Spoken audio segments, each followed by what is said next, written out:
नमस्कार दोस्तों, मेरा नाम शशि कुमार और मैं आज आपके सामने वैश्वीकरण के युग में भारत की विदेश नीति पर चर्चा करने के लिए उपस्थित हुआ हूँ। चर्चा करने से पूर्व मैं ये बता दूँ कि जो भी विषय वस्तु है उसका मैंने एक शॉर्ट नोट्स तैयार करके रखा है जो मेरे टेलीग्राम चैनल पर उपलब्ध है, जिसका लिंक मैंने डिस्क्रिप्शन में दे रखा है। अगर मेरा वीडियो आपको पसंद आए तो आप मुझे उत्साहित करने के लिए लाइक, शेयर और सब्सक्राइब कर सकते हैं। आज की विषय वस्तु है वैश्वीकरण के युग में भारत की विदेश नीति। इसमें हम लोग को पढ़ना है मूलतः वैश्वीकरण क्या होता है, विदेश नीति क्या होती है, विदेश नीति की उत्पत्ति कैसे हुई है एवं विदेश नीति का विकास कैसे हुआ है। इसके बाद हम लोग जानेंगे कि विभिन्न कालखंडों में यानी अलग अलग प्रधानमंत्रियों के शासन के दौरान भारत की विदेश नीति कैसी रही है। ठीक है, इसके बाद की विषय वस्तु है जो मैं अगले वीडियोस में बनाऊंगा, क्योंकि मैं वीडियोस को छोटा रखना चाहता हूँ इस कारण से। इसके बाद की विषय वस्तु होगी विदेश नीति के निर्धारक क्या हैं, विदेश नीति के उद्देश्य क्या हैं, विदेश नीति के सिद्धांत क्या हैं एवं इसके निर्माण तंत्र यानी इसको बनाने में जो सिस्टम है, पूरा का पूरा जो ढांचा है वो क्या है। यूएसए, रशिया, चाइना, पाकिस्तान एवं अन्य छोटे बड़े देशों के साथ भारत के क्या रिश्ते रहे हैं एवं इनकी विदेश नीति कैसी रही है, इन पर चर्चा करेंगे। इसके बाद act east policy, India central Asia और दो चार छोटे बड़े टॉपिक्स हैं, तो वो आगे की विषय वस्तु है। अभी हम लोग शुरुआत करते हैं वैश्वीकरण से। वैश्वीकरण क्या होता है? वैश्वीकरण एक प्रक्रिया होती है जिसमें पूरे विश्व को एक समाज के रूप में देखा जाता है। जब विश्व को एक समाज के रूप में हम लोग समाहित कर पाएंगे तब इसे हम वैश्वीकरण के नाम से जानेंगे। इसमें मूलतः आर्थिक प्रक्रियाएं होती हैं, जैसा कि 16वीं सदी में औद्योगिकीकरण का प्रचार हुआ। पूरे यूरोप से छोटी बड़ी कंपनियां एशिया और अफ्रीका के छोटे बड़े देशों में गई, वहाँ व्यापार किया, तो यह कहलाता है आर्थिक विस्तार। यानी एक जगह का आर्थिक विस्तार दूसरे देश में हो रहा है, तो इस प्रक्रिया को हम लोग वैश्वीकरण के नाम से जानते हैं। प्रोफेसर दीपक नायर के अनुसार आर्थिक क्रियाओं का किसी देश की राजनीतिक सीमाओं के बाहर तक विस्तार करने की प्रक्रिया को वैश्वीकरण कहा जाता है। आगे हम लोग समझते हैं कि विदेश नीति क्या होती है। अपने राष्ट्रीय हितों की रक्षा करने के लिए सबसे इंपॉर्टेंट चीज है कि राष्ट्रहित सर्वोपरि है। अपने राष्ट्रीय हित को समझते हुए दूसरे देशों के साथ व्यवहार बनाना ही विदेश नीति है। विदेश नीति के अंतर्गत कई नीतिगत ढांचे बनाए जाते हैं जो एक देश के व्यवहारिक पक्ष को दिखाता है किसी दूसरे देश के प्रति। उदाहरण के लिए भारत, रूस, इन दोनों का विदेश नीति काफी अलग अलग, अगर इन दोनों के विदेश नीति के ढांचे को तुलना करें तो काफी भिन्नताएं पाई जाएगी। भारत गुटनिरपेक्षता को मानने वाला देश है, यद्यपि रूस और अमेरिका दो अलग अलग महाशक्तियां हैं। भारत इन दोनों के बीच बैलेंस, संतुलन बनाकर चलने वाला गुटनिरपेक्ष देश है। विदेश नीति क्या होती है? विदेश नीति एक राष्ट्र का व्यवहार होता है ताकि दूसरे राष्ट्रों के प्रति अपने हितों की रक्षा करने के लिए एवं अपने विकास के लक्ष्यों को पाने के लिए, अपना हित को देखते हुए, अपने डेवलपमेंट्स को देखते हुए दूसरे राष्ट्र के प्रति जो व्यवहार करना है, शर्तें रखनी है या माननी है, या अदर प्रकार की जो भी एक्टिविटीज होती है दो देश के बीच में, एमओयूज होते हैं वगैरह वगैरह, ये सब निर्माण करते हैं विदेश नीति का। विदेश नीति एक जटिल प्रक्रिया एवं लंबी प्रक्रिया है। ऐसा नहीं है कि आज कोई नीति बन गया, वो 10 दिन के बाद उसको हम चेंज कर दिए, फिर 15वें दिन कुछ और सोच रहे हैं। विदेश नीति एक जटिल प्रक्रिया है और ये लंबे समय तक चलती है। एक नीति पर कोई भी सरकार, किसी दूसरे सरकार के लिए इसे बदल पाना भी इतना आसान नहीं होता है। नॉर्मन एल हिल के अनुसार विदेश नीति के लिए, नॉर्मन एल हिल ये कोट करते हैं कि विदेश नीति दूसरे राष्ट्रों के सामने अपने हितों के संवर्धन के लिए किए जाने वाले एक राष्ट्र का प्रयासों का सार है। मतलब एक राष्ट्र जो भी कोशिश करता है दूसरे राष्ट्र से रिश्ते बनाने में ताकि उस राष्ट्र का हित हो सके, इन सब के सार को विदेश नीति कहते हैं। किसके अनुसार? नॉर्मन एल हिल के अनुसार। ये सारे नोट्स आपको प्रोवाइड कर दिए जाएंगे टेलीग्राम चैनल पे, जिसका लिंक नीचे डिस्क्रिप्शन में है, आप ज्वाइन कर सकते हो अपडेट्स और नोट्स के लिए।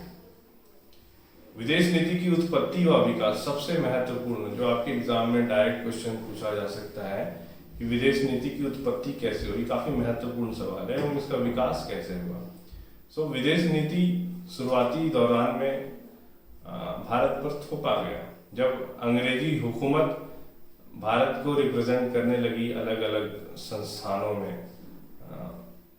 गुलाम भारत का भी एक अपना नजरिया था, और वो अपने अनुसार, ब्रिटिश शासन अपने अनुसार हमारे भारत देश के नजरिए को अलग अलग अंतर्राष्ट्रीय संस्थानों में रखती गई।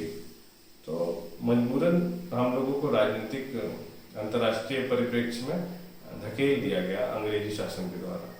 इसके बाद कांग्रेस ने भी अपने अधिवेशनों के जरिए नकारते स्वीकारते इस बात को माना कि विदेश नीति हम पर इम्पैक्टफुल है, हम पर इफेक्ट करेगी, इसलिए उन्होंने एक विदेश मामलों का एक अलग विभाग बना लिया अपनी पार्टी के अंदर ही। यह भारतीय विदेश नीति, भारत का विदेश नीति की ओर पहला कदम भी कहा जाता है कि कांग्रेस ने अपने ढांचे के अंतर्गत ही एक अलग सा विदेशी मामलों का विभाग बनाया। तीसरा पॉइंट है औपनिवेशिक शासन के अंत की ओर। जब आजाद हो रहे थे हम लोग, मतलब भारत जब आजाद हो रहा था, तो 7 सितंबर काफी इंपॉर्टेंट डेट है, 7 सितंबर 1946 को एक प्रसारण मतलब पॉडकास्ट या समथिंग, प्रसारण टेलीकास्ट कह सकते हो आप, एक प्रसारण में आदर्शवादी मार्गदर्शक के रूप में विदेश नीति को दिखाया गया। यानी विदेश नीति को कुछ ऐसा समझा गया कि यह आदर्शवाद एवं नैतिकतावाद पर चलेगी। आदर्शवाद और नैतिकतावाद को समझाने के लिए मैं 1 मिनट का समय लूंगा। आदर्शवाद होता है जैसे कोई चीज जो लिटरली पॉसिबल नहीं हो, बट हम लोग चाहते हैं कि वो ऐसा होना चाहिए। जैसे एक छात्र, कोई भी छात्र हो, वो हमेशा चाहेगा कि वो 100 में से 100 मार्क्स ले आए, यह उसके लिए आदर्शवादी कंडीशन है। बट इन रियलिटी, वास्तविकता में उसके पास 80 अंक आ रहे होंगे या 70 अंक आ रहे होंगे। तो जो 70-80 अंक आ रहे हैं उसे यथार्थवाद कहा जाएगा, और 100 अंक की कल्पना जो थी वो आदर्शवाद कहा जाएगा। मोटे मोटे तौर पर प्रैक्टिकली यही कहा जा सकता है। उस समय की विदेश नीति आदर्शवाद की तरह थी, जो अच्छे सुनहरे, दूसरों देशों के प्रति शांति, वास्तविकता से परे सोचती थी विदेश नीति। उसके बारे में विशेष चर्चा आगे है। अगला पॉइंट है, नेहरू ने राष्ट्रीय हितों के तत्वों को कुछ इस प्रकार जोड़ने की कोशिश की कि उपनिवेशवाद, साम्राज्यवाद एवं जातिवाद का अंत हो। यानी नेहरू जी ने ऐसी विदेश नीति बनाने का प्रयास किया कि उपनिवेशवाद, जिससे भारत ग्रसित था, कॉलोनियलिज्म कहते हैं जिसे इंग्लिश में, साम्राज्यवाद एंड जातिवाद, इसका अंत हो, ऐसी विदेश नीति होनी चाहिए। इसके साथ साथ भारत के संबंध उभरते हुए एशियाई अफ्रीकी देशों के साथ अच्छे हों, दृढ़ हों, ताकि उपनिवेशवाद फिर से फल फूल ना सके, क्योंकि एशिया और अफ्रीका ही मुख्य तौर पर उपनिवेशवाद के से ग्रस्त थे।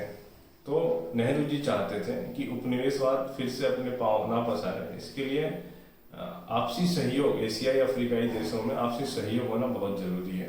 तो उनके विदेश नीति का यह महत्वपूर्ण हिस्सा था। आज भी हम देख सकते हैं कि भारत एशिया के प्रति एक अलग ही पॉलिसी लेकर चलता है, जो कि दिखता है। जैसे ब्रिक्स में हम लोग साउथ अफ्रीका से रिलेटेड हैं। अभी हाल में ही हमारे देश में कई अफ्रीकन कंट्रीज के रिप्रेजेंटेटिव्स आए थे। भारत ने वैक्सीन्स भी, कई सारे वैक्सीन्स भी अफ्रीका में इंपोर्ट करा है। तो ये सब हमारे विदेश नीति का एक पार्ट है, अफ्रीका। अगले पॉइंट की ओर बढ़ते हैं। पड़ोसियों विशेष रूप से चीन के साथ घनिष्ठ मित्रता ये सबसे बड़ी गलती रही, ऐसा विद्वानों का मानना है। इसमें मेरा कोई पर्सनल सुझाव नहीं है। I am not at that level कि मैं कुछ निर्देश दे सकूं या ऐसा कुछ, बट विद्वानों का मानना है कि यह एक गलती थी कि चीन से घनिष्ठता बढ़ाई गई, क्योंकि 1962 में उसका खामियाजा हमें भुगतना पड़ा। पंडित नेहरू जी ने पंचशील समझौता करा, जिसके 5 मुख्य बिंदु रहे हैं। उनमें से उनके डिटेल्स मैं आगे बताऊंगा आपको, बट मुख्यतः यही था कि आपसी शांति बनाई रखें, एक दूसरे के सीमाओं का सम्मान करें, एक दूसरे की संप्रभुता अखंडता का सम्मान करें। ये सब पंचशील समझौते में था। तो यह नेहरू जी के आदर्शवादी नीति में एक ड्रॉबैक कह सकते हैं कि हर पड़ोसी देशों के साथ उन्होंने घनिष्ठता बनानी चाहिए। ऊंचे आदर्शवादी सिद्धांत के चक्कर में वे भूल गए कि अंतर्राष्ट्रीय राजनीति एक जंगल है। बहुत ही महत्वपूर्ण पॉइंट है। नेहरू जी यह भूल गए कि अंतर्राष्ट्रीय राजनीति एक जंगल है, जिसमें बड़े शक्तिशाली राज्य छोटे अविकसित राज्यों को खा जाते हैं। तो ये बहुत बड़ा पॉइंट था और ये भूल थी हमारी फॉरेन पॉलिसी में। स्वर्गीय श्रीमती इंदिरा गांधी जी के समय फॉरेन पॉलिसी में जबरदस्त चेंज आया। एक्चुअली बहुत सारी चीज़ों में उन्होंने चेंजेस करा, बट हम लोग यहाँ सीमित रहेंगे फॉरेन पॉलिसीज पे। तो श्रीमती इंदिरा गांधी जी के समय में क्या क्या परिवर्तन हुए वो भी काफ़ी महत्वपूर्ण है, तो उनको हम लोग आगे पढ़ेंगे। स्वतंत्रता आंदोलन, जो भारत में स्वतंत्रता आंदोलन चले, हमारी विदेश नीति उनसे भी काफ़ी प्रेरित रही है। जैसा कि स्वदेशी वस्तुओं का उपयोग करना, सत्याग्रह, अहिंसा, ये सब हमारी विदेश नीति का एक अभिन्न अंग रहा है। जातिवाद का अंत करना, भाषाई एकता समूह, ठीक है। इसके बाद के टॉपिक्स हैं विभिन्न कालखंडों में भारत की विदेश नीति। यह दूसरा सबसे महत्वपूर्ण प्रश्न बन सकता है इस चैप्टर से। तो विभिन्न कालखंडों में भारत की विदेश नीति की बात जब करते हैं तो हम मुख्यतः 5 प्रधानमंत्रियों के कालखंड की बात करते हैं। उसके बाद एनडीए की, फिर एनडीए 1 की, फिर यूपीए और फिर एनडीए 2 जो भी चल रहा है गवर्नमेंट, उसके दौरान जो विदेश नीति रही है उस पर विचार विमर्श करेंगे। तो सबसे पहले 5 प्रधानमंत्रियों में नेहरू, जवाहरलाल नेहरू जी, लाल बहादुर शास्त्री जी, उनके बाद श्रीमती इंदिरा गांधी, स्वर्गीय श्रीमती इंदिरा गांधी जी, उसके बाद मोरारजी देसाई, चरण सिंह के साथ और एक थे 77 से 80 के बीच में, एक मिनट में देखता हूँ, राजीव गांधी। उनके बाद चरण सिंह के बाद मोरारजी देसाई के बाद चरण सिंह के बाद राजीव गांधी। इनका जो एरा रहा है विदेश नीति का वह काफ़ी परिवर्तनशील रहा है। बहुत बड़े बड़े चेंजेस हुए हैं। जैसा कि नेहरू जी आदर्शवादी विचारधारा के थे, माना जाता है ऐसा। उन्होंने अपनी विदेश नीति में वह झलक छोड़ी। उन्होंने आदर्शवाद को प्राथमिकता दी, वास्तविकता को कहीं ना कहीं, यथार्थवाद को कहीं ना कहीं थोड़ा पीछे रखा। उन्होंने नैतिकतावाद की बात की, सामूहिक शांति की बात करी। दूसरा सबसे महत्वपूर्ण पक्ष जो नेहरू जी के शासनकाल में विदेश नीति का रहा वह है गुटनिरपेक्षता। जैसे ही भारत आजाद हुआ, शीत युद्ध की सुगबुगाहटें तेज हो गई थी। शीत युद्ध क्या है इसके बारे में डिटेल किसी और वीडियोस में मैं बता सकता हूँ। अभी के लिए समझ लो, 2 महाशक्ति यूएसए और उस समय सोवियत संघ, जिसे यूएसएसआर कहा जाता था, इनके बीच जो प्रॉक्सी वार्स होते थे या कोल्ड वॉर जिसे इंग्लिश में कहते थे, यह शीत युद्ध था। तो इस स्थिति में 2 महाशक्तियों के बीच भारत जैसा अभी अभी हाल में आजाद हुआ देश कैसे टिक पाएगा, उसके लिए नीति बनाना, किसी भी एक पाले के पक्ष में नहीं जाना, यह गुटनिरपेक्षता थी। इसके लिए नेहरू जी ने इंडोनेशिया और यूगोस्लाविया जैसे देशों को एकत्रित किया तथा गुटनिरपेक्षता को विस्तारित किया एवं इसे शक्तिशाली बनाए रखा एवं मेंटेन किया। परंतु इंदिरा गांधी जी ने इसे आगे चलकर चेंज कर दिया। 1971 में इंदिरा गांधी जी ने, आई थिंक 71 ही होगा, यस, इंदिरा गांधी जी ने सोवियत संघ के साथ समझौता संधि पर सिग्नेचर्स किए। वो आगे हम लोग पढ़ सकते हैं। फिलहाल हम लोग नेहरू जी के बारे में पढ़ रहे हैं। नेहरू जी की विदेश नीति में साम्राज्यवाद, उपनिवेशवाद एवं जातिवाद का अंत लक्ष्य था। अफ्रीकी देशों के साथ अधिक सहयोग, पंचशील समझौता बहुत ही इंपॉर्टेंट समझौता रहा है। और इसके बाद नेहरूवादी सहमति क्या थी? तो पंचशील समझौता बेसिकली 5 पॉइंट्स को बताता। पंचशील समझौता के मुख्य 5 सिद्धांत थे।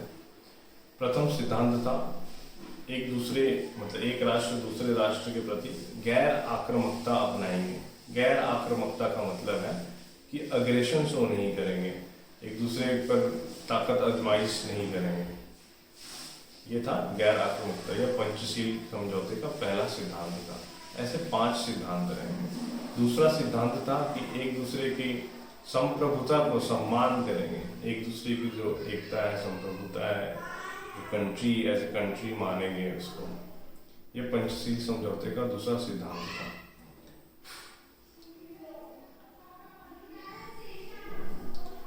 क्षेत्रीय अखंडता का सम्मान करेंगे। एक दूसरे के प्रति गैर आक्रामकता के साथ क्षेत्रीय अखंडता का सम्मान करेंगे। क्षेत्रीय अखंडता मतलब जैसे आजकल पाकिस्तान कश्मीर पर अपना वो हक जताने की कोशिश करता है, हालांकि हम लोग so strong, we are so strong, तो पाकिस्तान हक जताने की कोशिश करता है। तो यह हो गया कि क्षेत्रीय अखंडता को थोड़ा वो गलत करने का कोशिश कर रहा है, हस्तक्षेप करने का कोशिश कर रहा है। तीसरा पॉइंट है एक दूसरे के इंटरनल इश्यूज पे हस्तक्षेप नहीं करेंगे। जैसे भारत ने भी हाल में 370 हटाया, तो बहुत सारे बाहरी कंट्रीज ने इस पर कमेंट्स किया। तो ऐसा नहीं करना है अकॉर्डिंग टू पंचशील समझौता।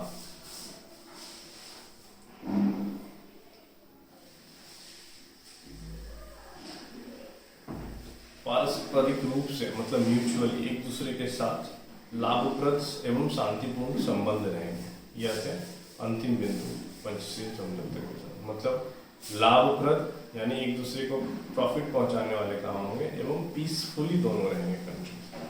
काफी आदर्शवादी समझौता यह था पंचशील समझौता, क्योंकि कोई भी 2 देश के बीच वर्तमान समय में हमें लगता है शायद ये सब कोई पड़ोसी देश हो जिसके बीच में टेंशन्स ना हो। तो ऐसा करना मतलब प्रैक्टिकल थोड़ा कम लगता था, बट यह काफी अच्छी चीज होती अगर हो पाती तो यह आदर्शवादी विचार थी, यथार्थवाद से थोड़ा सा अलग परे, जिसका भुगतान हमें 1962 में भारत चाइना युद्ध के रूप में देख सकते हैं।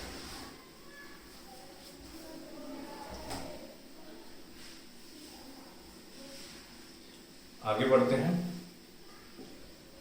नेहरू जी के बाद 5 प्रधानमंत्रियों का युग रहा। लाल बहादुर शास्त्री, श्रीमती इंदिरा गांधी, स्वर्गीय श्रीमती इंदिरा गांधी, मोरारजी देसाई, चरण सिंह और राजीव गांधी। लाल बहादुर शास्त्री का कार्यकाल बहुत बड़ा नहीं था, तो इनके प्रधानमंत्री रहते हुए विदेश नीति में कुछ ज्यादा परिवर्तन नहीं हो पाया।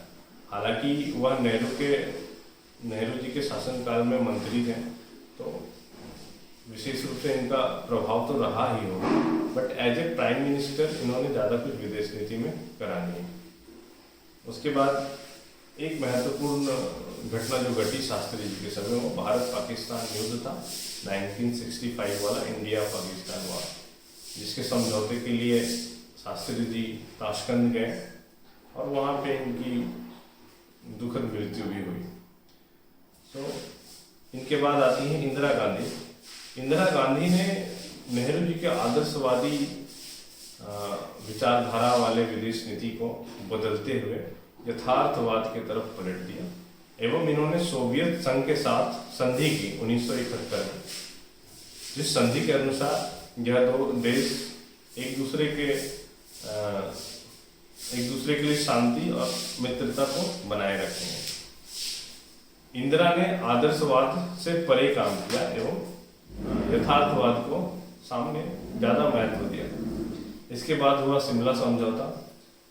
उसके बाद एक और बड़ी घटना जो घटी हुआ 1974 में पोखरण में जो न्यूक्लियर टेस्ट रहा इंदिरा गांधी जी के समय, वह भी विदेश नीति का एक बड़ा ही बदलाव या परिवर्तनशील चीज देखने को मिला कि भारत इतना आक्रामक रुख भी दिखा सकता है। एक्चुअली उस समय जरूरत थी, क्योंकि चाइना और पाकिस्तान जैसे मुल्क से बचने के लिए एवं अमेरिका के दबाव को सोखने के लिए न्यूक्लियर एनर्जी या न्यूक्लियर वेपन्स होना एक तरीके से आत्मरक्षा के लिए भारत के लिए जरूरी था, जिसके लिए इंदिरा गांधी जी के समय में परीक्षण किया गया। 77 से 80 का दौर जो था वो मोरारजी देसाई और चरण सिंह के काल का था, जिसमें कोई बड़ा विशेष परिवर्तन नहीं हुआ। 1984 में राजीव गांधी का आगमन हुआ, जिसमें कई बड़े समझौते हुए, असम समझौता, मिजो समझौता, श्रीलंकाई शांति समझौता। इन समझौतों का जो डिस्क्रिप्शन है वो मैं अगले वीडियोज में आपको बता सकता हूँ। पंचशील समझौता, शिमला समझौता, असम समझौता, मिजो समझौता, श्रीलंका शांति समझौता, इन सब के बारे में अलग से नोट्स और वीडियोज में अगले आने वाले सेशंस में दे सकता हूँ। अभी के लिए